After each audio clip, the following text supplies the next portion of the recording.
the War, thank you CND, thank you for all the groups that have come together tonight to show our solidarity with the Palestinian people. And thank you, every single one of you, being here tonight to bear witness of the horror that is now going on in Rafah. Don't look away! 1 million people basically kettled into Rafah whilst the Israeli forces prepare to occupy and continue the bombardment. We're watching in real time, as international politics plays out, as the interests of the arms dealers and the arms trade, of the interests of the right in Israel play out at the expense of the lives of Palestinian people. 34,000 already killed since the occupation of Gaza begun. 11,000 of those at least are children. Just think for a moment what that means. 11,000 lives lost of children who one day would have become students, one day would have become engineers, doctors, teachers, lots of jobs and things they could have done, poets and artists and writers too. All of those lives lost, all of that hope for the Palestinian people snuffed out by the continued bombardment of their lives. And the international action that's been taken, thank you particularly to South Africa for having the courage to go to the International Court of Justice and demand a reference and demand a statement from them. Thank you to them, and thank you to those other governments that came forward too. But the reality is the bombardment has continued. The water supply has been destroyed, food supplies have been destroyed, medicine's been destroyed, and increasingly the response in Western Europe and the United States is to attack those who demonstrate in support of those who are under attack. Well, that's why we're here tonight. That's why we're here saying we will not be moved, because we are determined to bring about a peace, to bring about a justice, and to bring about an end to the occupation. And so the US and Europe might attack the ICJ, they might attack the International Criminal Court, they might even try and withdraw from all of those organisations. But the reality is not going to go away.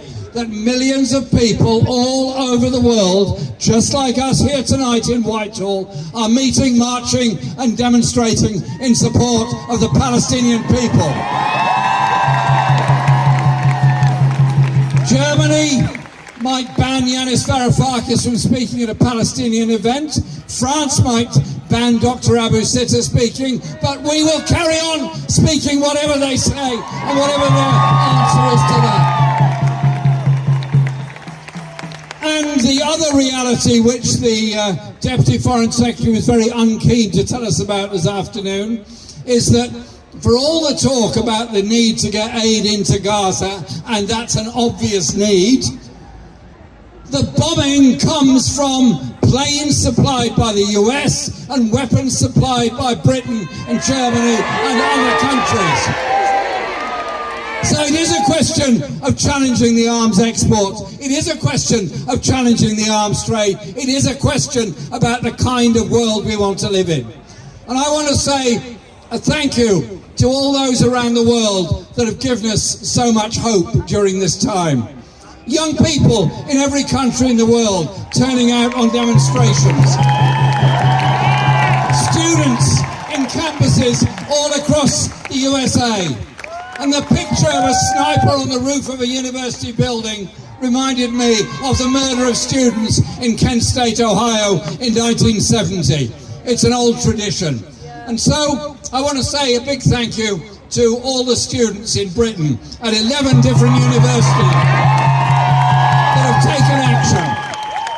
And those in London at SOAS and UCL who have encampments outside. Because they are the future, they are the people, they are the people that are showing the way. So Be prepared to be here many times more. We ain't going away. We ain't disappearing. We're standing with us Palestinian people. I want you now to give a very, very warm welcome to somebody who is organising one of these protests at SOAS at the moment.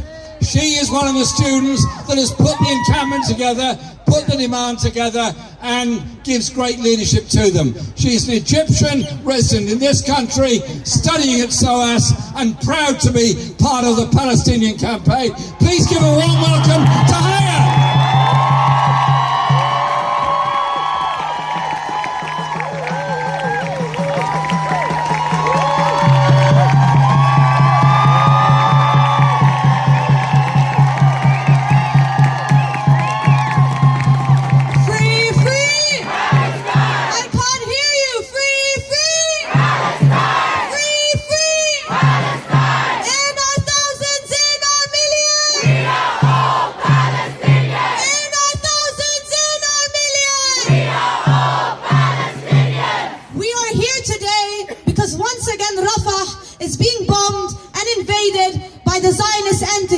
Shame! We are 8 months into the genocide.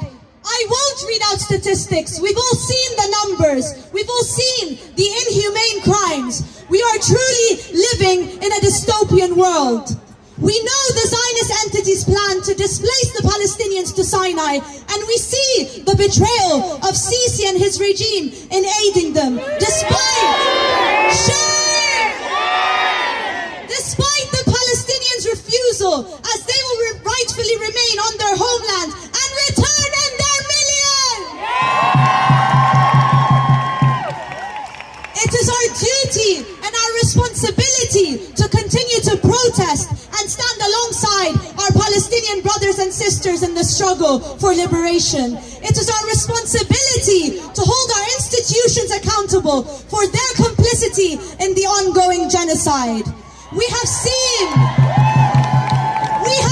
the student movement around the world and all the encampments spread across the US, the UK, Italy, France, Mexico and Spain, and hopefully many more, until we globalize the entire student revolution. I am a first year at SOAS, coming to speak to you about our encampment, which we launched yesterday.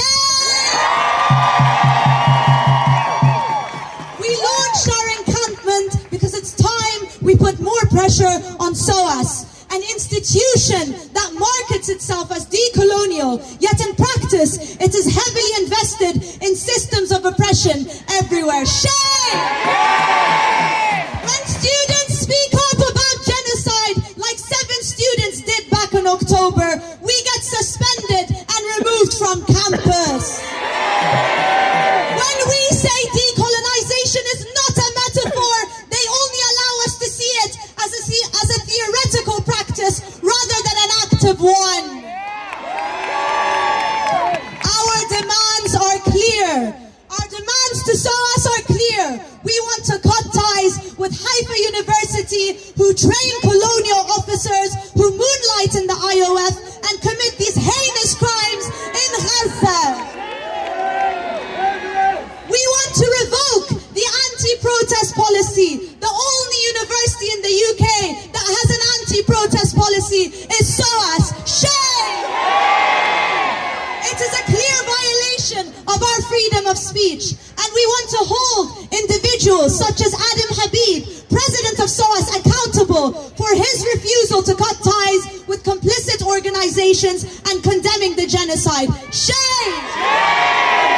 We will continue to demand and to reiterate repression and apartheid off campus! We will not leave until our demands are met.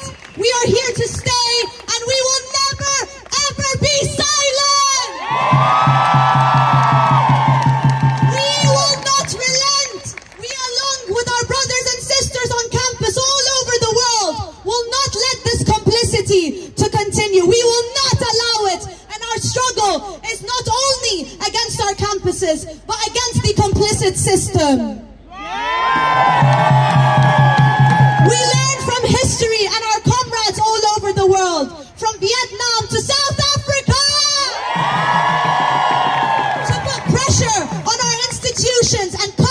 with genocide once and for all.